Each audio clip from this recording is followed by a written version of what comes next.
Ako si Super Kaloy at ito ang mga bagay na pwedeng gawin ng mga bitter single ngayong Valentine's Day.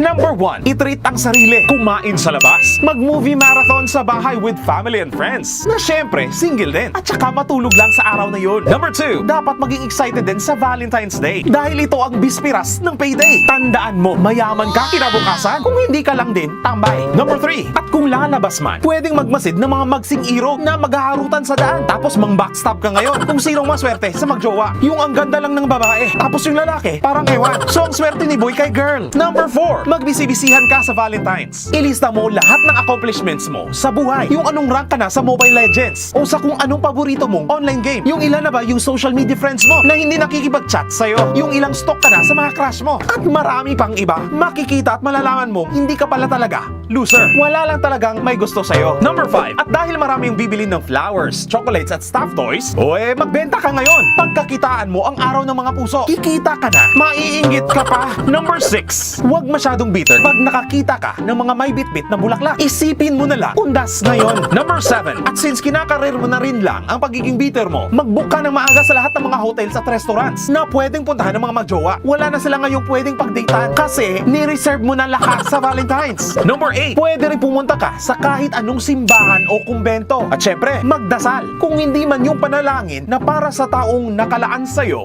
itanong mo na rin kung kailan ang deadline mo. Malay mo, tinatawag ka na pala ni Lord. Number 9, kung may mga jowa naman ang mga kaibigan mo, pagpustahan nyo na lang kung ilang araw o buwan na lang magtatagal ang relasyon nila. Number 10, pumunta sa harapan ng mga magjowa at sigawan mo sila, walang forever. Maghiwalay din naman kayo niyan. Ganon. Number 11, kung nalulungkot ka man dahil mag-iisa ka lang sa Valentine's Day, huwag kang mag-alala. Madami tayo, kaya we are together alone. Isipin mo na lang din na wala din naman nagmamahal sa atin noong mga nakarang mga araw. Hindi lang sa 14. Ini-emphasize lang natin ng very light. Number 12, at kung may kotse ka, sagasaan mo ngayon ang mga naglalandian sa daan. Sa ganung paraan, makaka-instant date ka sa pulisya. Number 13, kung may budget naman at walang makadate, tawagan mo ngayon ang kaaway mo at yayain mong maging kadate. Tapos, huwag mong siputin. Number 14, pwede namang mag-senti sa Valentine's. Makinig sa mga sad songs. Magkapit kamay tayong mag-walling sa banyo in slow motion habang humahagulgul sa lungkot at pag-iisa. Number 15, isipin na lang natin ang dahilan kung bakit hanggang 28 lang ang February para mabilis matapos ang buwan ng pag-ibig at nang hindi tayo isang buwan na magdurusa. Ang kalendaryo na ang nag-adjust para sa mga single, di ba? Number 16, mang-stalk ng friends sa social media. Makikita at malalaman mong may mas maganda at mas gwapo pa sa'yo na single at walang love life. Kaya mag-alala ka. Sila nga wala ring jowa.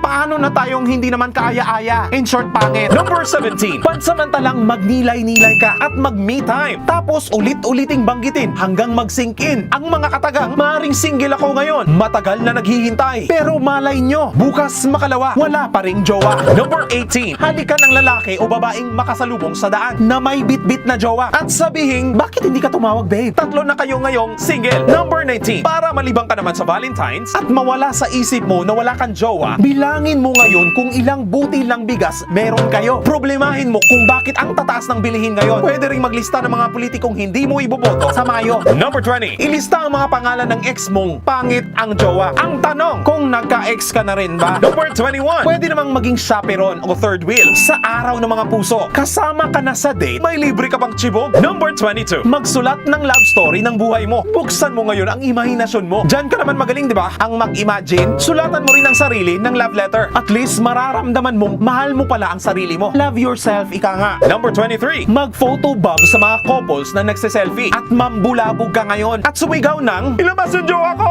Number 24, pwede rin namang maging generous sa araw ng mga puso. Bumili ka ng maraming KitKat at ipamigay mo sa mga magjowa. Sabay sabing, have a break, have a KitKat. Ako si Super Kaloy at yun ang ilang mga bagay na pwedeng gawin ng mga bitter, single sa Valentine's. Tandaan nyo na lang na hindi ka makakabuntis o hindi ka mabubuntis sa araw ng mga puso. Always see the good side of every situation. At dahil ang motto ng mga bitter ay, kapag hindi masaya ang isa, dapat hindi masaya lahat. Damay-damay na to. Nandadamay niya.